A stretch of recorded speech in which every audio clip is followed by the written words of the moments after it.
Тешка седмица е зад нас, во која се случи можеби најголемата трагедија во историјата на Македонија, во голем дел поттикната од трулоста на системот и корумпираноста на институциите. Во продолжение за еден аспект на оваа трагедија зборуваме со директорот на Центарот за управување со кризи Стојан Чангелов. Добре дојдовте во студиото на Телма. Добро ве најдов, благодарам за поканата. Господин Ангелов, кога вие разбравте за пожарот во Кочани и кога излеговте на местото на настанот? Некаде после 3 часот наутро ме разбуди дежурниот сменоводител од 112 и ми кажа дека се појавил пожар во дискотека во Кочани, дека состојбата е многу сериозна, нема податоци за тоа колку повредени има, дали има настрадани, загинати. Веднаш станав и најпрво го известив градоначалникот на Кочани, кој што го добив на телефон, ми се јави исто така веднаш. Од него побарав веднаш да отиде на лице место, притоа му кажа дека некоја дискотека е во пламен. Тој кажа дека има само една дискотека и се упати кон дискотеката. Потоа моите од 112 започнаа да вртат и да барат помош од околните медицински установи, на медицинска помош и територијалните противпожарни единици. Го прашавте дежурниот кој го пријавил пожарот? Кај вас? Па јас имам можност, бидејќи ги снимаме сите разговори, да го слушнам и првиот разговор. Ние имаме неколку разговори од таа кобна вечер, која што предизвикува силна вознемиреност, трагедија каква што татковината не памти никогаш. Кој го пријавил пожарот? Прво се јави кај нас, зборувам, во 112 една мајка која што на телефон ја имаше својата ќерка. Притоа се слушаа крици од другата страна. Незината ќерка не говореше. Мајката најверојатно од телефонот, дали на другата ќерка, дали на сопругот, се јавила на 112. Од страна на операторите на 112 таа веднаш беше поврзана во кочанската полиција. И мислам дека полицијата првиот повик за пожарот го доби од 112, бидејќи полицајецот не знаеше, но најверојатно првата пријава за пожарот е стигната преку бројот 193, кој што е се уште активен во Кочани, директно во противпожарната единица, поради што следеше и таа брза интервенција на кочанските пожарникари. Но од она што можев да го дознам низ разговор со луѓето кои што први стигнаа на лице место, на кои што и честитам на храброст, бидејќи поминаа низ многу голем траур, тие не знаеле што поправо да прават, дали да вадат луѓе, дали да го гасат огнот, бидејќи морале да го расчистат просторот за да го потиснат пожарот според нивните кажувања кон назад. Чекайте малку пред да дојдеме до интервенцијата на местото на настанот. Кого вие, освен градоначалникот на Кочани, го информиравте рано веднаш што разбравте за трагедијата? Бидејќи бројот 112 и секторот за операции и координации на ЦУК се подигнати на едно, би рекол, високо професионално ниво, службите сами почнаа да вртат по најпрво соседните, како што веќе реков, локални противпожарни единици и екипите нит на медицинска помош. Во меѓувреме јас веќе бев во возило, од информациите кои што ги имав од градоначалникот, кој што многу брзо стигна на лице место, тој беше вознемирен и с полуплач ми зборуваше дека е страшно, дека има многу загинати. Веднаш побарав од операторите да барат и од подалечните итни медицински помош, односно од екипите нит на медицинска помош, вклучително Радови, Струмица, Велес, Скопје. Вие само лично со Папазов зборувавте, со никој друг од функционерите на Зборував со министерот за внатрешни работи веднаш потоа и тој веднаш тргна на терен. Тој дојде нешто после мене на терен. Кога вие стасавте во Кочани? Министерот Тошковски. Па немам ориентација, беше темно и не знам да кажам, бидејќи имаше уште пламен кога стасавте? Имаше чат, не би пламен немаше, пожарот беше изгаснат, но се уште внатре жареше, мирисаше непријатно. И кога стигнав, градоначалникот беше, би рекол, во бунило, бидејќи беше скршен од она што можел да го види. Кога прашав дали има информации за загинати, тој само ми кажа дека има голем број на тела. Не знаеше ништо повеќе од тоа да каже. Побарав од него да се слушне со директорката на болницата, која што беше во болницата. Подоцно од неа дознав дека таа живее неколку минути над самата болница. И веднаш по пријавата дека има масовни жртви, таа веднаш стигнала на своето место. Значи некои 5-6 минути по добивањето на пријава. И ја замолив, би рекол, и притиснав да се обиде да ги изброи телата кои што ги има по ходниците, по амбулантите во Кочанската болница. При тоа надевајќи се дека можеби некој е жив, дека не се сите починати. Бројката која што таа ја кажа 10 минути подоцна беше страшна, ужасна, хорор, нешто сосем неочекувано и за мене и за градоначалникот, бидејќи првата бројка беше 43 тела. Од друга страна, знаевме дека одреден број на лица во тешка ситуација се упатени во Штипската болница, а веќе екипите нитна медицинска помош брза и кон Скопје. Знаевме дека и во Штип има починати, побаравме од таму бројка. Таа бројка му јавив на министерот Тошковски, кој што веќе беше на пат кон Кочани. Се разбира дека максимално беше ангажирана полицијата, но ние немаше потреба да известуваме полицијата, бидејќи првиот во дежурната служба зборувам, бидејќи целиот тој систем беше активиран од сите страни, оному колку што беше потребно имаше полиција. На крај дел од екипите на противпожарна помош ги стопиравме затоа што пожарот беше изгаснат. Колку противпожарни екипи беа на терен распоредени? Бидејќи велите им честитавте на храброста, јас успеав да дојдам до податок дека Кочани располага само со 5 противпожарни возила. Кои што се сосем доволни да се изгасне ваков пожар. Морам да укажам со длабоко жалење дека пожарот се одвива многу брзо, со филмска брзина. Тоа за жал можевме да го видиме и на повеќе видео снимки. Значи покривот се запалил, пожарот се развил со голема брзина и внатре вие да имате и 100 пожарникари, нема место за действување. Внатре действувале неколку екипи. И јас се сомневам дека и противпожарен апарат на таван може да биде корисен, бидејќи генерално добар дел од нив действуваат на тој начин што го изолираат запалениот предмет од воздухот. Не му дозволуваат приот на кислородот и огнот гаси.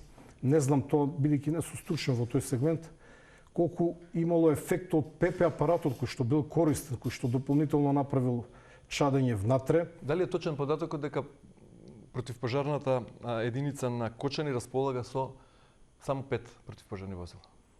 Може да е точен, но 5 противпожарни возила би рекол дека и дали е точно солидна бројка, само да територијална противпожарна единица дали имат по толку возила, не да не се изненадите. Кога велам 5, не мислам на оние цистерни со скали за гасење на пожар, туку вкупно 5. И противпожарната единица на Кочани располага со само 16 вработени пожарникари, иако законскиот минимум предвидува најмалку двојно. 32. 16 пожарникари. Велите им честитавте на храброста, тие 16 таму. Прашањето е, тие несомнено биле пожртвувани и го дале својот максимум. Дали ако биле 32, ако противпожарната единица на Кочани била подобро опремена, согласно законската регулатива, ќе можело да се стори нешто повеќе?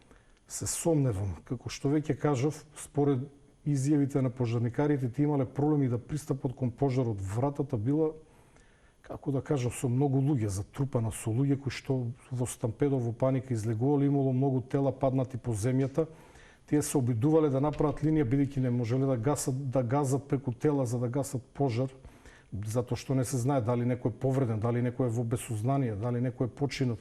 Значи било комплексна акција гаснењето на пожарот и во конкретниот случај имало помош и од околните локални територијални противпожарни единици, како што е Виница, Штип и останатите. Но пак ќе кажам, влегувањето во оваа запалена дискотека било тешко затоа што имало многу луѓе кон вратата. Тоа можевте да го слушате од сите сведочења. Добро, што правевте вие кога стасавте таму? Што се случуваше на теренот? Што координиравте? Која беше вашата прва активност, освен шокот, болката, гневот? Со какви емоции се соочивте и што прво презадавте? Ние немаме некои, според закон, конкретни надлежности во овој случај. Целата работа е на локалната самоуправа. Отидов да помогнам. Она што јас можев да го направив уште веднаш после моето будење. Побарав од дежурните служби на ЦУК да известат колку може повеќе екипи на итна медицинска помош и противпожарни единици. Ќе повторам, некои од противпожарните единици ги информиравме дека нема потреба да доаѓат затоа што веќе пожарот беше изгаснат. Кој според вас, како човек кој работи во менаџирање на системот на Центарот за управување на кризи, би ги оцениле занемареноста или пропустите во процедурите за безбедност? Во овој случај конкретно.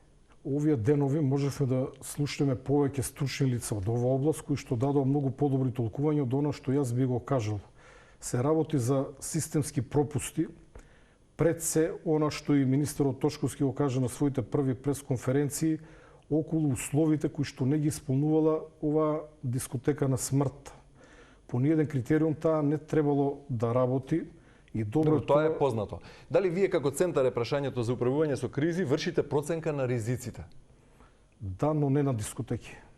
На општи опасности и ризици, бидејќи секоја дискотека треба да има свој план за евакуација, план за противпожарна заштита, но дел од тие контроли ги врши дирекцијата за заштита и спасување, дел останатите инспектори. Не би сакал да се повторувам, во јавност имаме многу изјави од лица кои што ете за таа проценка на ризиците и за предвидување на потенцијалните кризи. Кога е последниот документ подготвен од страна на Центарот за управување со кризи и предаден до владата и што предвидува последната ажурирана стратегија за проценка на можните кризи? Кои се можните кризи? Во Кочанско имаме голема опасност од поплави затоа што имаме систем за наводнување на оризите. Понекогаш кога Брегалница ќе надојде, кога Калиманци е полна до крај, како што не се случи последните години во 2 наврати, на некои места доаѓа до излевање. Ние вршиме процена на вакви загрозувања на граѓаните.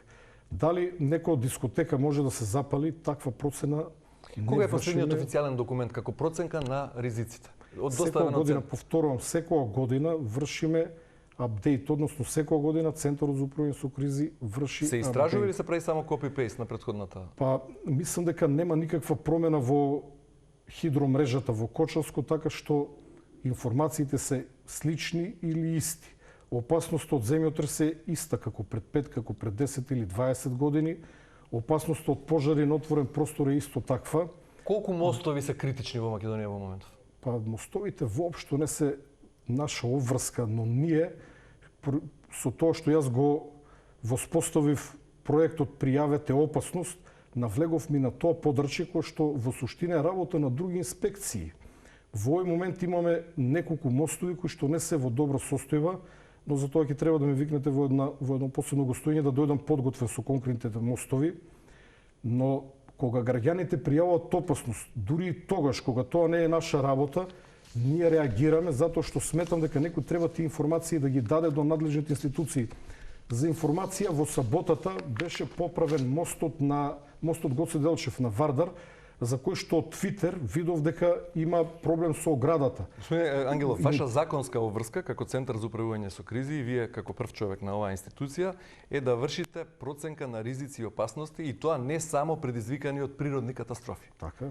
Затоа ве прашувам кога е доставен до владата како понадлежно тело од вас последен официјален документ каде што вие вршите ажурирана стратегија со проценка на кризи. Ќе ви кажам, но повторам уште еднашка, ние немаме надлежност нити капацитет да проверуваме дали мостовите се исправни, дали имат исправни огради.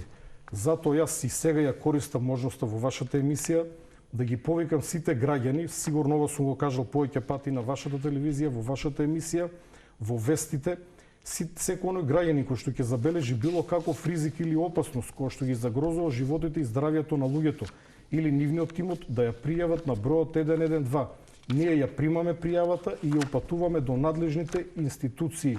И повторно ќе кажам, ова е проект кој што го покренав пред 3 години и за кој што на почеток бев многу исмеван, можеби и од некој од вашата телевизија. Се сеќавате на мостот кон Драчево, кога имаше една голема дупка, кога ја објавивме... Голем број граѓани велат дека до Центарот за управување со кризи испраќаат фотографии и дека нема реакција од таму за мостот, конкретно за мостот Влајко.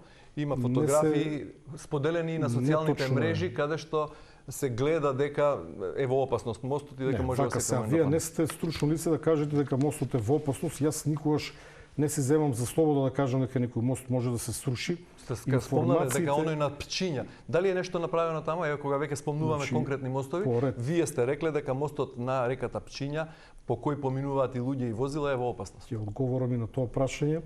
Кога ние ќе добиеме аларм од граѓаните, ние ги алармираме надлежните институции кои што треба да ангажираат стручни лица да се изјаснат. Јас не сум инженер. Би било смешно. Реагирале ли тие институции кои се надлежни? Многу конкретно за мостот на Пчиња од страна на градоначалникот на Кочани е ангажирана фирма која што извршила испитување на мостот и утврдила дека мостот не е безбеден. Но за ова ќе го повикате градоначалникот на Куманово, дали што потоа презеле. Ние не сме тие кои што треба да преземат. Доволно е што благодарение на проектот Пријави опасност, кој што ќе повторам го воведов пред околу 3 години, доста опасности се отстранети. Мостот Влајко сме известиле во повеќе наврати. Мостот Токо, кој што има скршено стакло на средината, известивме, реагиравме неколку пати.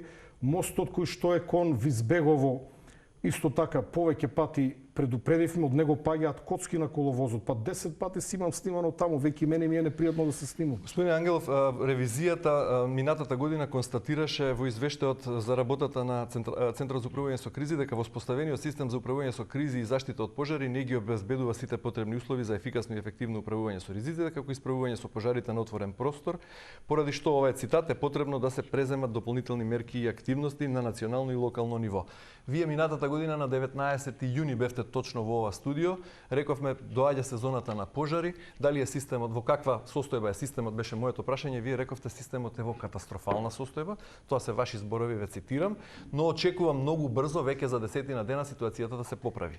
Сега ќе ве потсетам, минатото лето, токму во 2024 во Македонија изгореа во пожари шумски повеќе од 94.000 хектари шума, што е речиси исто колку претходните 10 години заедно. Односно изгубивме 3,6% од вкупната површина на земјата изгоре или 10% од вкупниот шумски фонд. Ова е неточен податок. Добро. Дека 10% воопшто не се согласуваме, не е точно. Добро. Ки побарате официјални информации од национални изгореа ли 94.000 хектари шума? Не знам. Тоа е според Европскиот информацијски систем за шумски пожари. Дел од програмата Коперник. Видете сега, шумите не се целосно изгорени, но поред она што го прочитавте од извештајот. Добро. Тоа се моите зборови кои што ја на телевизија ги кажував, вие не прочитавте нешто кое што не е познато во јавноста. Ако нели сум зборувал и ке вас како што сами отрековте, кој јас кога зборувам за системот, зборувам за системски слабости, но немаме доволно време да ги образложам. За жал, многу работи се уште не се променети. Тоа е прашањето. Што е сменето од минатото лето до сега? Формирана е работна група која што предводи вице-премиерот Љупчо Димовски и која што забрзано работи на реформи. Ајде, вака сега ќе ве потсетам. За повеќе информации ќе мора да го побарате вице-премиерот Димовски. Дозволете вака сега. Велите, управувачкиот комитет за управување со кризи донесе одлука за итна реорганизација на целокупниот систем за соодветно да се справи со секоја криза која би настанала во земјава. Ова е на 24 јули минатата година. Да. Значи, управувачкиот комитет за управување со кризи донесе одлука за итна реорганизација. Токму така. Во јануари годинава, велите, потребно е време, бидејќи станува збор за системски промени, не е едноставно да се спојат Центарот за управување со кризи и Дирекцијата за заштита и спасување, бидејќи тоа не е едноставна операција. Ке стасаме до наредното лето да го реорганизираме системот за управување со кризи или не? Колку време е потребно? Јас сум директор на Центарот за управување со кризи и можам да зборувам за Центарот за управување со кризи. Во овој момент вице-премиерот Љупчо Димовски е начело на работна група која што работи на реформи на целиот систем и би било поумесно да го прашате него на оваа тема, затоа што јас ги знам состојбите, знам што се работи, но сепак од почет, бидејќи се работи за потпредседател на владата, би било подобро да го повикате него. Но и вие сте член на тој управувачки тим и вие велите дека специјалната единица за заштита и спасување треба да биде мултифункционална, ваши зборови, така, обучена за потрага, пребарување и спасување. Во лето да гаси пожари, а во зима да спасува луѓе од планина или во случаи на земјотреси да помага во пронаоѓање на затрупани подурнати иница. Едно од моите најдобри идеи како поранешен командант, за жал таква единица не е формирана и се сомневам дека ова лето воопшто ќе може да биде формирана. Значи повторно не чека пеколно лето кога станува збор за шумските пожари. Летото секако ќе биде пеколно, реакцијата на државата очекувам да биде подобра. Што е сменето од минатата година во однос на оваа? Освен тоа што е вратен пензионираниот пилот на работа за да може да се управуваат два од трите авиони со кои располага. Повторно кажувате, ова не е баш точно, бидејќи тие не се ангажирани. Во овој момент имаме само еден пилот кој што исто така е прилично незадоволен од висината на неговата плата, но не само тој, незадоволен и воздухопловниот персонал. Значи, господин Ангелов, 9 месеци подоцна зборуваме. Ништо не е сменето, тоа е прашањето. Ова е сега што направивте? 9 месеци сте директор на Центарот за управување со кризи. Јас да ве прашам, што направивте вие со вестите на Сител? Не сте надлежен за тоа? Па Дирекција за заштита и спасување е сосем друга институција. Одготвен сте вие сега уште една битка таква со пожарите, со прачки да минувате или ќе си поднесете оставка, бидејќи надлежните со кои вие сте упатени на соработка не го послушале вашиот апел за итна реорганизација на таа служба? Центарот за управување со кризи е поставен многу поинаку во однос на порано и тоа е видливо. Центарот за управување со кризи работи со полна парија со сите слабости кои што ги имаме. Останатите институции ги предводат други менаџери, други директори, умесно да ги прашате нив. Она што е наша обврска е да ги менаџираме сите државни ресурси во случај на прогласена кризна состојба. Кога не е кризна состојба, па ја не требаше да одам завчера во Струмица, но сакам да бидам таму, сакам да видам дали треба помош и затоа одам. Командувањето на лице место е работа на локалните власти, на локалниот командир. Ве прашувам што е во надлежност на директорот на ЦУК, вие велите не е тоа. Координација на националните. Меѓутоа велите дека таквото законско решение е погрешно. Минатото лето комплетната координација на воздухопловите ја правевме ние преку главниот штаб за управување со кризи. Се согласувам со вас. Мојот став е дека од двете постоечки институции треба да биде формирана една која што ќе ги обедини функциите на двете. Со една реченица, центарот врши координација, но не командува. Тоа значи ние замолуваме, пратете таму авион, пратете таму хеликоптер. Командата на националните сили ја има Дирекцијата за заштита и спасување преку тие штабови за цивилна заштита. И кога би се формирала една институција, во неа би имало координација, би имало команда, би имала своји сили. И ова до каде е овој процес на спојување? Ќе го повикате вице-премиерот Љупчо Димовски. Вие немате комуникација со надлежни? Имам апсолутно. И што вела до каде е процесот? Редовна комуникација. Додека го повикаме, одговорете вие. Било непријатно да зборувам во негово име. Сепак ќе го повикате. Добро, минатата година пред летото рековте системот за справување со пожари е во катастрофална состојба. Каква состојба е сега? Катастрофална. Се уште во катастрофална. Што работевте сите вие институции надлежни во врска со ова? 9 месеци? Ја подобрив мојата институција, односно институцијата која ја предводам, се разбира дека не е моја, но бидејќи сум повеќе 4 години, веќе таму сме ние заедно подолго време, така ја чувствувам како наша заедничка институција, даваме се од себе, институцијата која што ја предводам е подготвена како напната пушка да излезе во пресрет на своите законски овластувања. Тоа е координација на сите национални сили, на сите национални ресурси. Ние немаме никакви ресурси. Ние го имаме само човечкиот ресурс. Почнувајќи од процена на ризици и опасности, она што ме прашавте на почетокот за дискотеката, ние знаеме дека ако ова пролет паѓа дождот ќе предизвика тревата да биде висока и таа во јули ќе се исуши, ќе имаме горлив материјал. Проследен со високи температури прават услов за појава на големи пожари и јас лично сум многу загрижен и за следното лето. Толку. Да.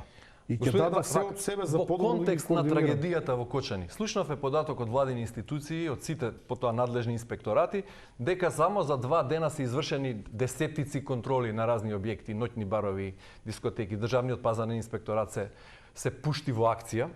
И слушнавме дека се извршени над 50 контроли. Прашањето што се поставува е што правеле овие институции пред 16 март. Во првата половина на март, дали тоа значи дека не работеле ништо, бидејќи само за 2 дена направиле 50 контроли, а можеле да направат и во почетокот на март. Прашањето е исто и во контекст на Центарот за управување со кризи. Ако состојбата, системот генерално за спасување од катастрофи, природни катастрофи и оние други ризици, е во катастрофална состојба, исто како минатиот јуни, прашањето е што работеле надлежните во изминатите 9 месеци. Истото во првиот дел за инспекциите се прашувам и јас што работеле предходниот период, што се однесува во однос на системот. Како директор на ЦУК, моите надлежности се во Центарот за управување со кризи. Центарот за управување со кризи е дигнат на едно друго ниво, внатре е реорганизиран. Бројот на луѓе се намалени, но бројот 112 ќе се согласите со мене дека функционира доста добро, вклучително имајќи предвид во каква држава живееме. Колку вработени имате сега? 290 последниот податок? Околу 300, испод 300, да. И тоа не е доволно затоа што кога ЦУК би бил приватна фирма, првиот работен ден половина ќе се заблагодарам за нивниот ангажман, нема да ми требат кога би бил приватна фирма. Толку би кажам. Го кажавте овој ваш став, го кажавте на владата? Ма ја го кажам секој ден, секаде јавно, се разбира и во владата. Во сите институции состојбата е слична. Цената на партизацијата, на непрофесионализацијата, на негативната селекција ја плаќаме сите. на краја плативме со животите на тие млади деца. Бидејќи да имало позитивна селекција, најдобрите да биле вработувани, најдобрите да биле унапредувани, верувам дека таква катастрофа немаше да се случи или можноста да се случи ќе беше на многу пониско ниво. Верувате дека ќе може да се сите засегнати на некој начин во трагедијата ќе бидат изнесени пред лицето на правдата? Сакам да верувам во тоа. Она што можам да го видам како почеток е ветувачки, затоа што овој пат обвинителството посегна по градоначалници од сите политички партии, по директори од сите политички партии, други функционери вработени во МВР на високи позиции, и се надевам дека нема овде да застанат сите оние кои што на било кој начин допринеле за смртта на овие кутри млади луѓе, деца, кои што чиј живот згасна на почетокот на нивниот живот, би рекол. Се надевам дека ќе има жестока реакција, затоа што ако тоа сега не го направи владата, ако тоа не го направи обвинителството, правосудниот систем, треба да ставиме катанец на нашата држава. Дали се согласувате со оценката на повеќе стручњаци кои ги слушнавме во изминатите денови и генерално општиот впечаток на граѓаните дека не дај Боже да ни се случи нешто посериозно во смисла на природна катастрофа, поради таа трулост на системот, поради непристапните патишта за гасење од пожар, поради неефикасноста на системот, дека тешко ќе се избавиме од некоја поголема несреќа, природна катастрофа. Јас ќе кажам дека после пожарот акцијата на државните институции беше на едно солидно ниво. Ние итно имавме пожарникари доволно. Итно имавме екипи на итна медицинска помош, онолку колку што беше побарано. Тешко болните се однесени во странство. Сите. Без при тоа да се... Меѓутоа превентивно не реагиравме добро. Сега зборувам за одговорот. Одговорот. Да не го трошиме времето. Секој ден имаме повеќе гостување на луѓе кои што повеќе од мене разбират за причините за пожарот. И ја имам моето толкување, но за тоа ќе ме викнете половина час да зборам. Се работи за социолошки проблем. Треба да го гледаме од социолошки аспект целиот тој проблем. Каде оди државата? Значи, ако сега почнам ќе го пробиеме сигурно терминот, така што сметам дека државата во одговорот од после трагедијата беше на висина на задачата. Многу човечки животи се спасени. Да ги во овој момент се уште имаме голем број на пациенти кои што се надвор од државата, кои што можеби би можеле да се лечат и дома. Значи, полицијата сметам дека е на ниво на задачата. Јавното обвинителство овој пат жестоко работи. Добро, прашањето беше во однос на оној ваш дел, иде пролет, доаѓа пролет, веќе е пролет, може да се поплави, обилни врнежи од дожд, потоа пожари, колку е системот ефикасен, меѓутоа ги одговоривте во голем дел. Со една моја девиза, со една реченица, човечкиот живот нема цена. Дрвјата повторно ќе израстат, но луѓето нема да се вратат. Ова постојано го повторував. И мојот фокус е safety first. На прво место безбедноста. Барам за крај, бидејќи мораме да завршуваме, оценка од 1 до 5 или како што рековте минатата сезона катастрофална состојба, во каква состојба е системот да не заштити од идни несреќи, од природни или било какви други ризици? Имаме средба во владата на највисоко ниво и потоа ќе ми повикате, ќе ви кажам. Сега ги немам точните податоци. Ви благодарам многу за гостувањето во Утринската.